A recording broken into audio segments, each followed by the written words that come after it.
নমস্কার, আমি তনুজা পাল। আমি ডানকুনিতে থাকি। আমি একজন হোমমেকার। আমি হোমমেকার হলেও আমি বিভিন্ন ধরনের রান্না করতে ভীষণ ভালোবাসি।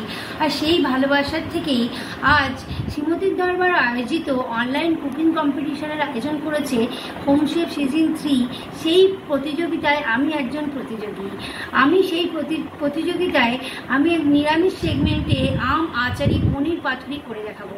যদি আপনাদের ভিডিওটি ভালো লেগে থাকে অবশ্যই লাইক, শেয়ার, কমেন্ট করার অনুরোধ রইল।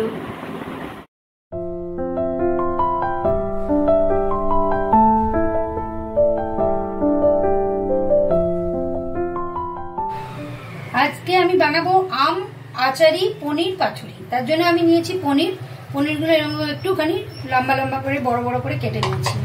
লাগছে আমটাকে আমি গ্রেট করে রেখেছি। এই যে একটা গোটা আম, তার জাস্ট একটুখানি নিয়েছি, মানে এই একটা জাস্ট ওগুলা।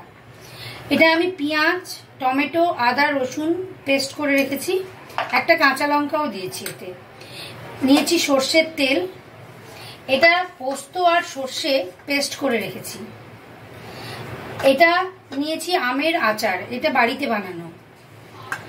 নিয়েছি গোলমরিচ, নিয়েছি চিনি, নিয়েছি নুন আর কাশ্মীরি মির্চ। আমি কাঁচা লঙ্কাগুলোকে একটু চিড়ে নিয়েছি, কারণ ওই পাতুরিতে একটা একটা করে আমি ওটাতে দেব। নিয়েছি চাট মশলা আর নিয়েছি কলা পাতা। এই কলা পাতাগুলোকে আমি সেঁকে রেখেছি যাতে এটাতে আমি ফোল্ড করতে পারি।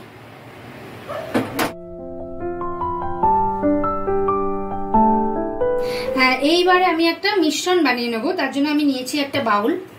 এতে আমি এই যে বেটে রাখা পেঁয়াজ, টমেটো, আদা, রসুনের পেস্টটা একটুখানি দিলাম, 2 চামচ দিলাম। তারপরে আমি দেব এই যে আমটা যেটা আমি গ্রেট করে রেখেছিলাম।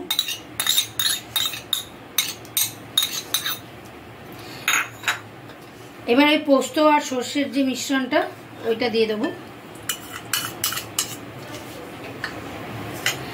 এই আমের আচারটা দেব একটুখানি, যার যতটা লাগবে সেরকমও দিতে পারো, আমি একটুখানি দিলাম। দেব সর্ষের তেল, গোলমরিচ, নুনটা তো সবার স্বাদ মতো। দেব কাশ্মীরি মির্চ, চিনি দেব, একটু টক ঝাল মিষ্টি খেতে হবে এটা। এবার আমি এই মিশ্রণটা বানিয়ে নেব। এবার এর মধ্যে পনিরগুলো দিয়ে কিছুক্ষণ আমি ম্যারিনেট করে রাখবো।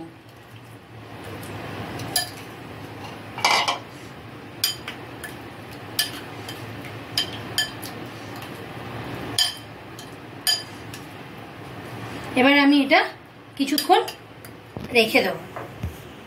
এই যে আমার পনিরটা ম্যারিনেশন হয়ে গেছে। আমি ফিরে এসেছি 15 মিনিট পর। 15 মিনিট মতো আমি রেখেছিলাম। তারপরে আমি এই যে নিলাম কলা পাতা, যেগুলো আমি সেঁকে রেখেছিলাম। এবার এতে আমি একটু করে তেল মাখিয়ে নেব।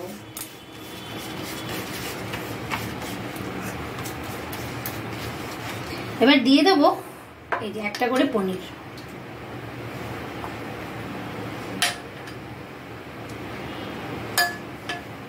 আর তার সঙ্গে আমি দিয়ে দেবো একটু করে ওই যে মশলাটা আমি বানিয়েছিলাম সেই কাইটাও। আর উপরে একটা করে জাস্ট কাঁচা লঙ্কা দিয়ে দেবো। এবার যে যেরকম ঝাল খাবে সে সেরকম দিতে পারো, আমি একটা করেই দিচ্ছি। এবারে দেখো এইভাবে মুড়ে নিচ্ছি। এতে কি হবে, পাতাটা যেহেতু সেঁকা আছে সেহেতু এটা মুড়তে কিন্তু আমার খুব সুবিধে হলো। দেখো ফেটে গেল না। এইভাবে পাতাটা তোমরা সেঁকে নেবে। এইভাবে আমি আবার একটা বানিয়ে নিচ্ছি। আমার কিন্তু এটা সুতো দিয়ে বাঁধতেও লাগবে না। আর একটা আমি করে দেখাচ্ছি। আবার আমি এটাতে একটুখানি তেল মাখিয়ে নিলাম, দিয়ে দেবো আর একটা পনিরের টুকরো। এই যে দিচ্ছি আর একটু এই মশলাটা যেটা দিয়ে আমি পনিরটা ম্যারিনেশন করেছিলাম। আবার এর ওপরে দিয়ে দেবো আর একটা কাঁচা লঙ্কা।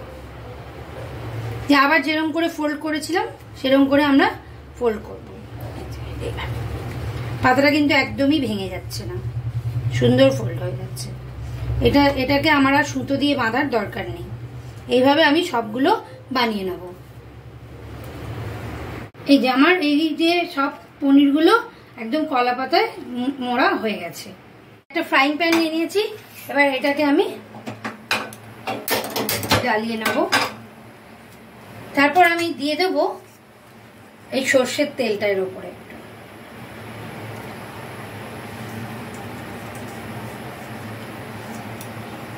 অপেক্ষা করব এটা গরম হওয়া পর্যন্ত।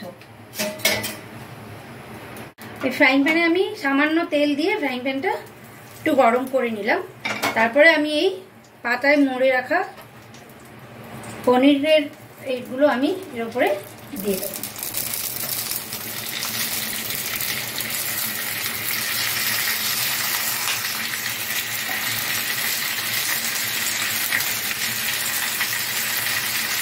রেসিপিটা কিন্তু খুব ইজি আর খুব কম ইনগ্রেডিয়েন্টসে হয়, কিন্তু খেতে দারুণ। এইভাবে আমি এটাকে রেখে দেবো। এবার আমি ঢাকনা দিয়ে ঢেকে দেবো আর গ্যাসটা আমি সিমে করে দেবো, যাতে এটা আস্তে আস্তে এটা সেদ্ধ হয়। এই যে আমার এক পিঠ না এটাও হয়ে গেছে। এবার আমি এটাকে না প্রত্যেকটাকে ধরে একটা একটা করে উল্টে দেবো।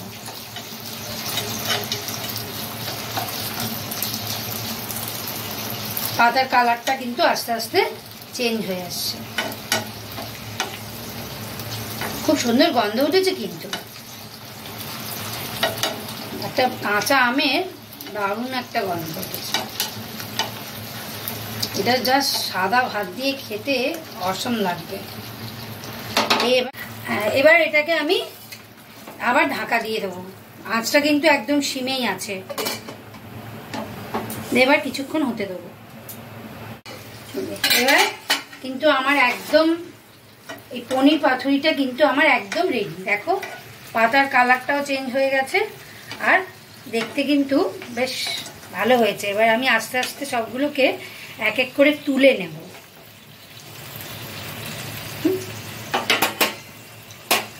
এই যে এবার এটা আমার কিন্তু একদম রেডি হয়ে গেছে।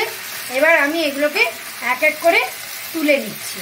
তুলে নিয়ে এবার আমি এগুলোকে সাদা ভাতের সঙ্গে পরিবেশন করব। যে আমার একদম তৈরি হয়ে গেছে আম আচারি পনির পাতুরি। আমি এটাকে একদম সাদা ভাতের সঙ্গে সাজিয়ে পরিবেশন করেছি।